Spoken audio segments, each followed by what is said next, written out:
அப்புறம் குரு, நீங்க புடவை வாங்க ஜவுளி கடைக்கு வரலல்ல, அங்க ஒரு வித்தியாசமான விஷயம் நடந்துச்சு. என்ன என்ன விஷயம்? அது இந்த ரூபினி சொன்னாலே, ஏதோ பாய் ஃப்ரெண்டாமே குரு, அப்படின்னா என்னன்னு கேள்விப்பட்டிருக்கீங்களா? சிஷ்யா, நான் பெங்களூர்ல இருந்து வந்தவ. என்கிட்ட போய் இந்த கேள்வி எல்லாம் கேக்குறீங்க? ஆமால, உங்களுக்கு தான் கண்டிப்பா தெரிஞ்சிருக்கணுமே. அப்படிதான் நம்ம பாட்டிக்கு ஒரு பாய் ஃப்ரெண்ட் இருந்திருக்காரு. அது எங்களுக்கு எல்லாம் இவ்வளவு நாள் தெரியாம இருந்திருக்கு. ஆனா இன்னைக்கு அவர் ஜவுளி கடைக்கு வந்திருந்தாரு. ஓ அப்படியா? நம்ம பாட்டிக்கு பாய் ஃப்ரெண்ட் எல்லாம் இருக்காங்களா?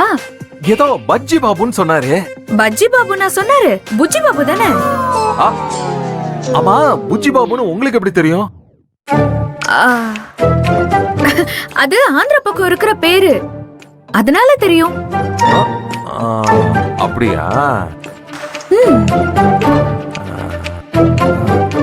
ஆனா செம கியூட்டான தாத்தா.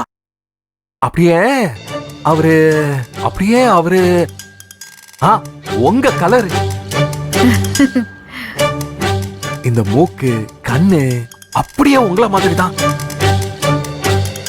நீங்க தான் அவரோட பேத்தின்னு சொன்னா எல்லாருமே நம்புவாங்க. அப்படி ஒரு ஒற்றுமை உங்க ரெண்டு பேருக்கும்.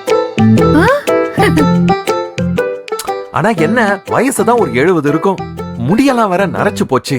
பெரிய தொப்பை வேற. அது ஒண்ணுதான் கேவலமா இருந்துச்சு. வயசாச்சுன்னா முடி நரைக்கதான் செய்யும், தொப்பெல்லாம் வரதான் செய்யும். அது எப்படி கேவலம்னு சொல்ல முடியும்? ஆனா மனுஷன் செம ஃபிட் இல்ல?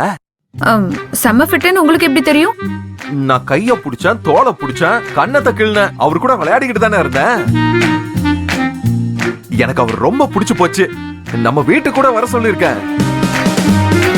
அவர் வீட்டுக்கு வந்ததும் உங்க கண்ணு முன்னாடி நிறுத்துறேன். அப்ப தெரியும் நீங்களும் அவரும் தாத்தா பேத்தி மாதிரியே இருப்பீங்க. அவர் எப்படி ஏன் முன்னாடி கொண்டு வந்து நிறுத்த முடியும்? ஏன் முடியாது? அதெல்லாம் முடியாது. நான் இருந்தா அவரு வர மாட்டாரு, அவரு வந்தா நான் இருக்க மாட்டேன்.